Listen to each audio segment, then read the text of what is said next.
मार्ग में विश्राम भूमि नहीं है, विश्राम नहीं है। जैसे महान बलि हनुमान जी महाराज समुद्र को पार कर रहे हैं तो बीच में मैनाक आया और कहा विश्राम कर लो, तो उन्होंने कहा राम काज कीन्हे बिनु मोहि कहा विश्राम। इस मार्ग के साधक को विश्राम नहीं, राम काज कीन्हे बिनु मोहि कहा विश्राम। जब तक भगवत साक्षात्कार नहीं हो जाता तब तक विश्राम नहीं। और एक बार अरविंदाक्ष भगवान के नेत्रों में नेत्र मिल गए, फिर क्या, फिर कोई बंधन ही नहीं रहता। राजकुमार की तरह जीवन रहता है। जैसे पिता का महान वैभव है और राजकुमार अटखेलियां खेल रहा है, ऐसे महाभागवत जन होते हैं मस्तरा। अब कोई फिकर नहीं, कोई चिंता नहीं। फिकर फार फकनी करे ताको नाम फकीर, चाह मिटी चिंता मिटी मनुआ बेपरवाह, जिनको कछु न चाहिए ते साहन के साथ में सच्चिदानंद भगवान हैं। अब उसको क्या फिकर है। अब हमें इस माया नदी का जो पार करने का स्वरूप है, तो इसमें है या संगास्त्यजति, अपने शरीर का संग, दूसरे शरीर का संग, इनका त्याग करना है। शरीर का संग क्या, मैं तो शरीर ही बना हुआ हूं। अब आप देख लीजिए जरा, माया मुक्त होने के लिए कस्तरति कस्तरति मायाम, बोले इसका भी संग त्यागना है। इससे ऐसे काम लेना जैसे एक नौकर से कंजूस मालिक काम लेता है। कंजूस मालिक कैसे, 8 घंटा के लिए है ना, दबा के 9 घंटा काम पूरा, क्योंकि हमको 500 रुपया देने हैं इससे, तो 5000 का तो काम करा ही लेना है। ऐसे इस शरीर से काम लेना है। उचित भोजन दे दो, उचित वस्त्र दे दो, डट के इससे मेहनत कराओ, धर्मयुक्त कार्य, खूब नाम जप, ये तुम नहीं हो। लेकिन नहीं, दूसरे के शरीर से ऐसा करवा सकते हैं, अपने शरीर को राजा बाबू बना के रखेंगे एकदम सजा के, और इसका पता नहीं कि आखिरी इसका श्रृंगार क्या होता है। लकड़ी की तरह घसीट के बांधा जाता है इसको, लकड़ियों के बीच में, नहीं पता है, तो बांस डाल के, और जलती हुई लकड़ियों के बीच में उसका श्रृंगार होता है, जिसको बहुत पाउडर स्नू आदि लगा के, नहीं भौ बना के, हम बहुत सुंदर, ये आखिरी सुंदरता है। होश में हो जाओ, वास्तविक तुम बहुत सुंदर हो, ये नहीं, तुम्हारा जो स्वरूप है चैतन्य घन है, सच्चिदानंदमय है। अपने स्वरूप को तुम भूले हुए हो। कोई दर्पण आज तक नहीं बना जो तुम्हारे स्वरूप को दिखा सके। केवल ज्ञान दर्पण है, वो गुरु के पास है। अज्ञान तिमिरांधस्य ज्ञानांजन शलाकया तो चक्षुरुन्मीलितमेन तस्मै श्री गुरुवे नमः। माया नदी में केवल संग त्याग से काम नहीं चलेगा, संग की जरूरत है। तो बोले, आगे लिखा, यो महानुभावम सेवते, जिनको महापुरुषों का संग प्राप्त हो गया उनका तैरना बंद हो जाता है। ये बहुत बड़े लाभ, तभी कहा है तात स्वर्ग अपवर्ग सुख धरी तुलाए कंग, तूलनता सकल मिल जो सुख लव सत्संग। सच्ची मान लीजिए, ये जीव समझ नहीं पा रहा है। यहां से जाना है, कुछ लेके नहीं जाना है।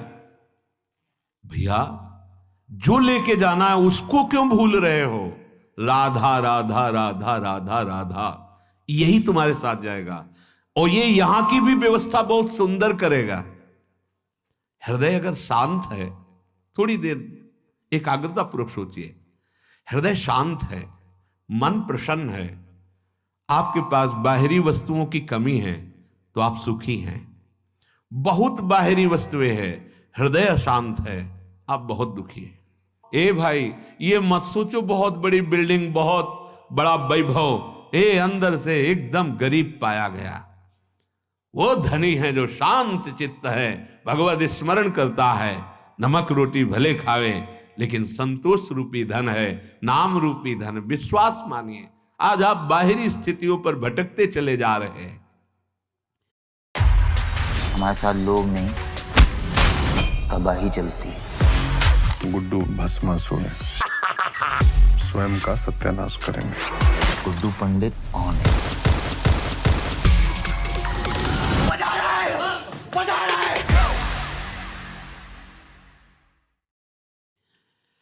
विश्राम स्थल इस संसार का सबसे बड़ा महापुरुषों का अमृतमय सानिध्य, भगवत प्रेमी संतों का। ये आपको हर संग से काटेंगे, आपकी हर अंतर्वृत्ति उनके सामने शेयर होनी चाहिए, छुपाव नहीं होना चाहिए। एक घर तो ऐसा रखो जहां कम से कम पूरा खुले हो, लेकिन पूरे संसार से चाहे खुला हो जाए, लेकिन गुरुदेव से कपट करेगा, परिणाम बंधन। गुरु से कपट, मित्र से चोरी, वो या हो निर्धन या हो कोढ़ी, साधुई भाषा। गुरु से कपट बाद में पता चलता है, अमुक ने अमुक अमुक अमुक क्रिया अमुक, तब लगता है इसने गुरु माना है या खिलौना।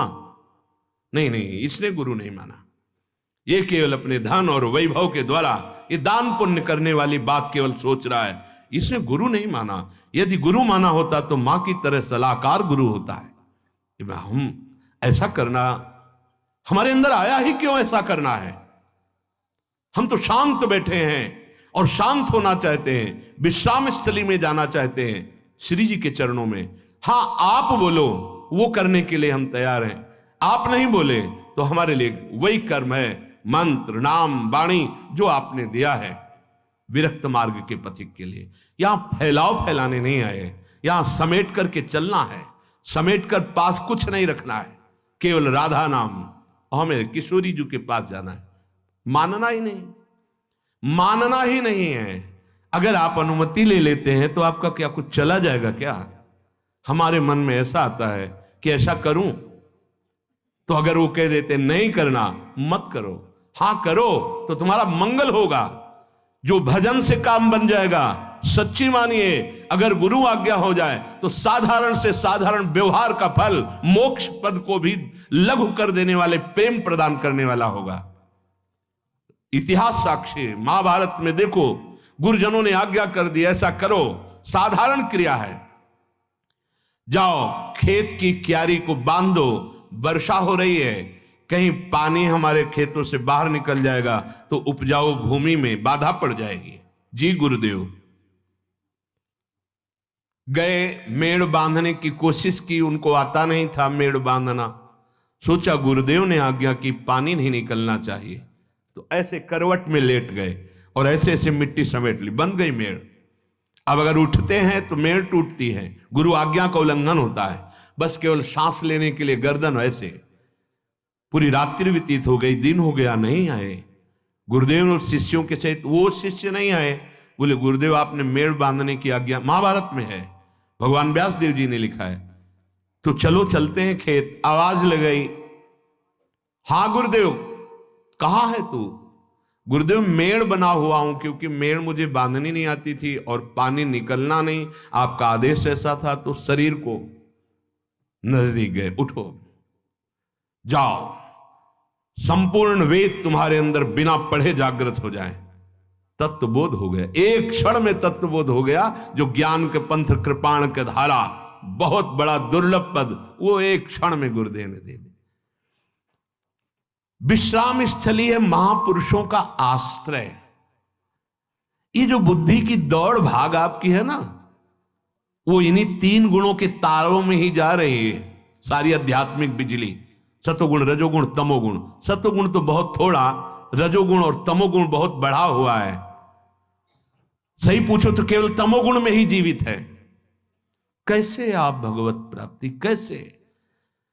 घोर तमोगुण की अवस्था वाला भी यदि गुरु चरणों का आश्रय लिए तो गुणातीत स्थिति प्राप्त हो जाएगी। गुरु शब्द भगवान का नाम है।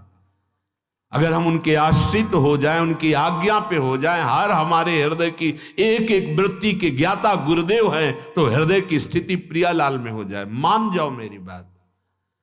इस माया जादूगरनी का काम है फंसाना, चित्त वृत्ति को फंसा करके नाम मंत्र उपासना से विमुख करना। चाल को इसकी समझ जाओ तो मुक्त हो जाओगे। मनमानी आचरण भले वो धार्मिक है, सेवक जी कह रहे हैं, गुरु सेवा तज करहि जे बानी, यह अधर्म यह सब हानि, कानि न रसिकन में रहा। हम समझ ही नहीं पा रहे कि हमारा मनमुखी चाल हो रही है, गुरुमुखी चाल हो रही। यो महानुभावम सेवते कस्तरति मायाम, बोले यह संगास्त्यजति, यो महानुभावम सेवते, जो महापुरुषों का सेवन करता है, जिनको संत महापुरुषों का सानिध्य मिलता है, उनमें एक नवीन बल का संचार होता है। वो उसी नवीन बल से इस माया पर विजय प्राप्त करते हैं। गुरु कृपा प्राप्त जो उपासक होता है उसमें एक नवीन उत्साह आता है। वो काम क्रोध लोभ मोह मद मत्सर इन पर गुरु कृपा से विजय प्राप्त करता है। बिल्कुल, गुरु को एक व्यक्ति समझा जाता है।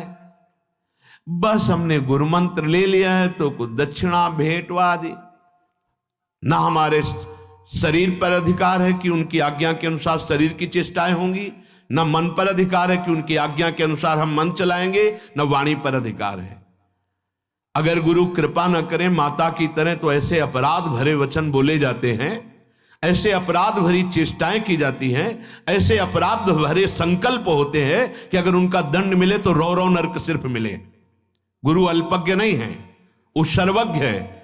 वो तुम्हारे वर्तमान को भी जानता है, भूत को भी जानता है, भविष्य को भी जानता है। ऐसा ना समझो, तुम्हारे भूत को मिटाने की सामर्थ्य रखता है और वर्तमान में उठाने की सामर्थ्य रखता है और भविष्य में पहुंचाने की सामर्थ्य रखता है। उसका नाम गुरुदेव है, उसको सदगुरुदेव कहते हैं। तुमसे तुम्हारी जैसी भाषा में दैन्यता पूर्वक वार्ता करता है, तुम्हारे अपराध करने पर भी तुम्हें प्यार करता है, तो तुम्हें लगता है कि कुछ तो हम में है। अरे कुछ नहीं है, कुछ नहीं है, कूड़ा हो, ये उनका दुलार है, कुछ नहीं हो। जिनको किसी से कुछ नहीं चाहिए वो तुम्हें जो अपनी तरफ से दुलार कर रहे हैं, ऐसा ना सोचो कि तुम कुछ हो इसलिए दुलार कर रहे हैं। नहीं, वो अपने स्वभाव और प्रभाव से तुम्हारे कल्याण के लिए दुलार कर रहे हैं। अब भी मान जाओ, जितना शेष जीवन है श्वासें गुरुदेव के नाम कर दो, जो आज्ञा उस पर जीवन चलाओ, अभी परमानंद की प्राप्ति हो जाएगी। जो सदगुरुदेव संत का आश्रय ले लेता है उसको अपने बल से तैरना ही नहीं पड़ता है। देवर्षि नारद जी कह रहे हैं, वो महानुभाव की कृपा रूपी सुदृढ़ नौका पर सवार होकर अनायास ही इस भव समुद्र से पार हो जाता है। ऐसा